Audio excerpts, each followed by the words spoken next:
cuestiones de la filosofía es la de si el ser humano nace bueno y luego se hace malo, o algo de maldad ya nace con nosotros. Y hay diversas posturas, un tanto enfrentadas, pero antes deberíamos preguntarnos, ¿qué es eso de la naturaleza humana? ¿Alguien la ha visto? Sabemos muy poco de ella, o mejor, nada. A veces escuchamos que algo es antinatural, la homosexualidad, por ejemplo, pero para poder saber cuál es la verdadera naturaleza humana, tendríamos que encontrarnos con un ser precivilizado y eso no es posible, porque el ser humano es un ser social. Es cierto que en la historia de la filosofía algunos han formulado hipótesis sobre cómo era el ser humano, salvaje o no civilizado. Existen dos posturas opuestas. Para Hobbes, el ser humano es malo por naturaleza, de modo que para poder convivir se necesita un poder absoluto, una ley autoritaria que controle el impulso agresivo que surge de la motivación egoísta de todos los seres. Rousseau defiende que el estado de naturaleza lo pueblan buenos salvajes, que el ser humano es bueno y empático, porque si uno de esos salvajes ve a otro sufriendo, siente una inclinación natural a auxiliar. Entonces, ¿qué es lo que hace malo al ser humano? Lo que hace malo al hombre, lo que despierta su agresividad, es el momento en la que él primero dijo, esto es mío, la propiedad, porque si esto es mío, otro puede decir, pero yo también lo quiero, y así aparecen la competencia, la envidia y la agresividad.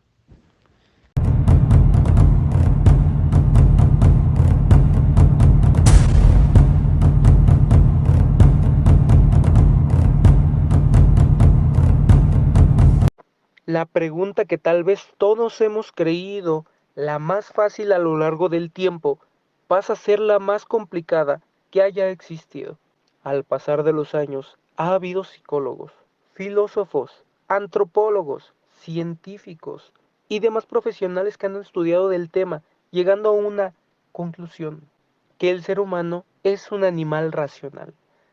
Pero, ¿en verdad somos tan racionales o inteligentes como nos creemos? Y es que basta solamente con abarcar la opinión desde el punto de vista más simple, desde el individuo como tal, lo cual es curioso, porque entendemos como individuo a la singularidad irrepetible de actos, pensamientos, sensaciones, experiencias y representaciones. Pero, ¿a qué podemos llegar con esto? A que somos lo que pensamos, lo que hacemos, lo que sentimos, lo que vivimos y lo que transmitimos. Estamos desde lo más simple hasta lo más complejo, desde lo que disfrutamos hasta lo que odiamos. El hecho de estar solamente pensando nos hace ser humanos, nos hace existir. Y es aquí donde entra aquella fase que nos dejó René Descartes. Pienso y luego existo. Sí, el que para muchos puede ser irrelevante, es lo que nos convierte en humanos, en personas, el simple acto de pensar.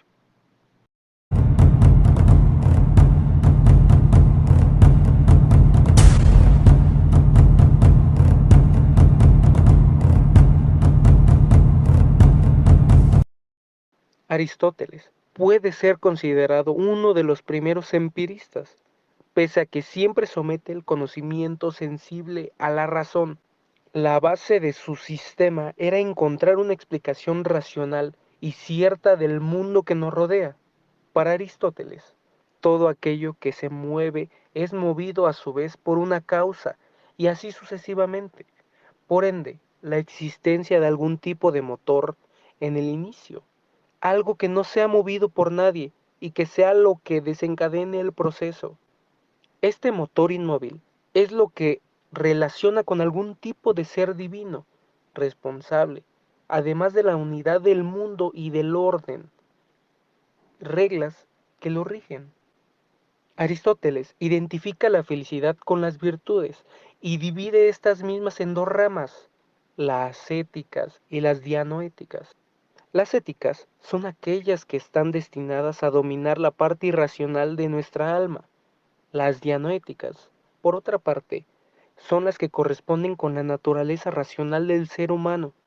Entre las primeras encontramos la fortaleza, la templanza y la justicia, mientras que en el segundo grupo estaría la prudencia y la inteligencia. La virtud no es otra cosa, según Aristóteles, la dorada mediocridad, es decir, el punto medio entre dos extremos. Por ejemplo, Aristóteles establece la valentía en el punto medio entre la temeridad y la cobardía. Yo me pregunto, ¿cómo podemos alcanzar la virtud? Mediante hábitos. Una repetición continua que debería llevarnos finalmente a la excelencia. Y es que es de suma importancia que cuidemos esas acciones, porque mediante la virtud es como el hombre puede dominar su parte irracional y de este modo llegar a alcanzar su naturaleza racional y con ella la felicidad.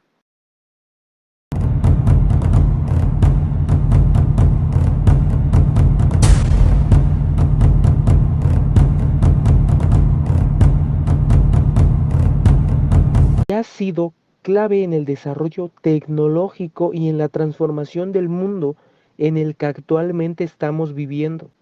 En este sentido, la relación entre la filosofía y la ciencia se ha dado de forma compleja y a veces conflictiva. Por un lado, la filosofía ha proporcionado el marco teórico y conceptual para la ciencia, permitiendo la reflexión sobre los supuestos y las implicaciones de los descubrimientos científicos. Por otro lado, la ciencia ha cuestionado muchas ideas y concepciones filosóficas, llevando a una revisión crítica de las mismas. En cuanto al ser humano, tanto la filosofía como la ciencia se han ocupado de él desde diferentes perspectivas. La filosofía ha reflexionado sobre la naturaleza humana, la existencia, la libertad, la justicia y la moral, entre otros aspectos. La ciencia, por su parte, ha estudiado al ser humano desde una perspectiva biológica, psicológica y social, permitiendo un mayor conocimiento sobre su funcionamiento y comportamiento. Así, la relación entre el ser humano, la filosofía y la ciencia ha sido compleja y enriquecedora, permitiendo una mayor comprensión del mundo en el que vivimos y del lugar que ocupamos en él. En definitiva, la filosofía y la ciencia son dos grandes disciplinas que se complementan una a la otra en la búsqueda de respuestas a los grandes interrogantes que el planeta nos ha arrojado. La existencia humana.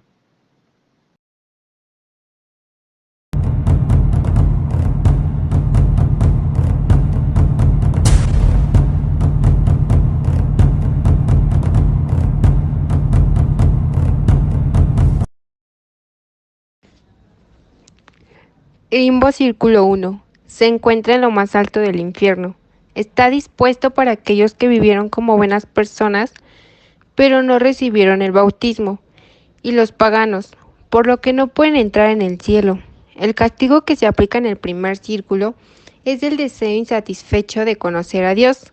Algunos de los habitantes más reconocidos son Homero, Aristóteles y Platón. Lujuria. Círculo 2. Es el lugar en el que Minos juzga a los recién llegados y les asigna el lugar donde cumplirá su condena eterna. Se le conoce como la verdadera puerta al infierno. En este círculo están aquellos que a lo largo de su existencia se dejaron arrastrar por la lujuria. El castigo consta de un fuerte viento interminable. Los personajes importantes en este círculo son Aquiles, Tristán, París y mujeres como Cleopatra, Semiramis y Helena. Gula, círculo 3. Este es el círculo para los glotones. Su castigo consta en permanecer bajo una lluvia fuerte y continua, acompañada de granizo, y bajo la amenaza de Cerbero, el perro guardián conocido en la mitología por su ferocidad, el cual no dudaba en desmembrarlos de ser necesario. Avaricia, círculo 4. Aquí encontramos a los ávaros, a los que acumularon riquezas y a los que las derrocharon. Todos se encuentran condenados a arrastrar grandes pesos de oro por la eternidad. Ira y pereza, círculo 5. Círculo donde se encuentran los iracundos y los perezosos, hundidos en el lodo del río Estigia. Los primeros se golpean unos a otros por siempre, manteniendo su estilo de vida. Los segundos, que no poseen ningún accionar, se ahogan condenados bajo fango. Heregia, círculo 6. Este es el primer círculo de la parte inferior del infierno, donde están los más terribles pecadores. Todo de lo que se conoce como la ciudad de Dite, uno de los nombres que se le da a Plutón o Hades. Entre sus muros, los herejes son castigados por las furias de los Erinias, Electo, Megera y Tisífone, de la mitología griega, así como por los llamados espíritus de la venganza. Violencia. Círculo 7. Desde este círculo en adelante, se encuentran todos aquellos que, conscientemente y por decisión propia, han vivido entregados a la malicia. La entrada está custodiada por el Minotauro, otra de las famosas bestias de la mitología griega. Este círculo está dividido en 3 anillos. En el primero se encuentran los homicidas, criminales, tiranos, violadores y bandidos en el río Fligetonte, un río de sangre y fuego hirviente, para que recuerden la sangre que ellos mismos derramaron. Dependiendo de la gravedad de sus actos, están más sumergidos en el río. Los centauros, comandados por Quirón y Folo, vigilan a los condenados para evitar que escapen. El siguiente lo conforman los que ejercieron violencia contra sí mismos. Se dividen entre los suicidas, los que buscaron la muerte en manos ajenas. Estos son transformados en árbol, por haber renunciado a su humanidad, y las arpías se encargan de picotear sus ramas. Por último, se encuentran los blasfemos, castigados con una perenne lluvia de fuego, acostados sin poder moverse. También se encuentran los sodomitas, que deben correr sin descansar, y los usureros, quienes se encuentran sentados enfrentándose al mismo fuego. Fraude, círculo 8, nivel dividido en 10 recintos, donde se encuentran aquellos que no fueron dignos de confianza, como los corruptos, ladrones, falsos profetas, proxenetas, magos, adivinos, etc. Estos son sometidos a grandes torturas como enfermedades, castigos físicos y psicológicos, dependiendo de la gravedad y tipo de su pecado. Traición, círculo 9. Este círculo también está dividido en varios sectores y se encuentra habitado por gigantes, quienes son condenados y custodios de forma simultánea. Aquí existen 4 partes específicas descritas por Dante. Caína, ahí se encuentran los que traicionaron a sus familiares, sumergidos en el hielo hasta el cuello. Anténora, los que traicionaron a los grupos o comunidades a los que pertenecían, con hielo que cubre el cuello, inmovilizando la cabeza. Ptolomea, aquí se encuentran los traidores de los huéspedes, acostados y sumergidos en el hielo, para que al llorar las lágrimas queden congeladas y así evitar que puedan desahogarse. Judeca, para los que traicionaron a sus benefactores, están sumergidos en hielo y según su traición, sus posiciones son diferentes. En el centro del infierno está Satanás, descrito como una espantosa bestia con 3 caras, una roja, una negra y otra de color amarillo. Se encuentra atrapado en el hielo hasta la cintura, pagando por el peor pecado que pudo cometer, traicionar a Dios, junto al mismísimo Lucifer, que se encuentra Brutus, Casio y Judas.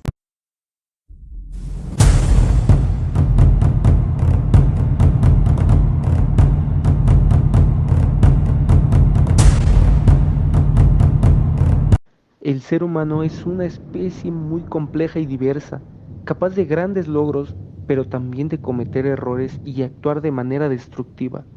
A lo largo de la historia, hemos desarrollado herramientas y tecnologías que nos han permitido avanzar en todos los ámbitos de la vida, desde la medicina hasta la exploración del espacio. Sin embargo, también hemos sido responsables de la extinción de otras especies, la degradación del medio ambiente y la violencia hacia nuestros semejantes. ¿Cómo podemos mejorar como seres humanos? Es necesario reconocer nuestras limitaciones y errores y trabajar constantemente para superarlos. Algunas claves para lograrlo pueden ser la educación, el diálogo constructivo, la empatía y la solidaridad. Es importante también cultivar valores como la responsabilidad, la honestidad y la tolerancia, y tomar conciencia de nuestro papel en este mundo y de nuestra interdependencia con otros seres vivos. En resumen, el ser humano es una especie con un gran potencial para el bien, pero también para el mal, y su capacidad de mejorar está en nuestras manos. Depende de nosotros trabajar juntos para construir un futuro más justo, sostenible y respetuoso con todas las formas de vida en nuestro planeta.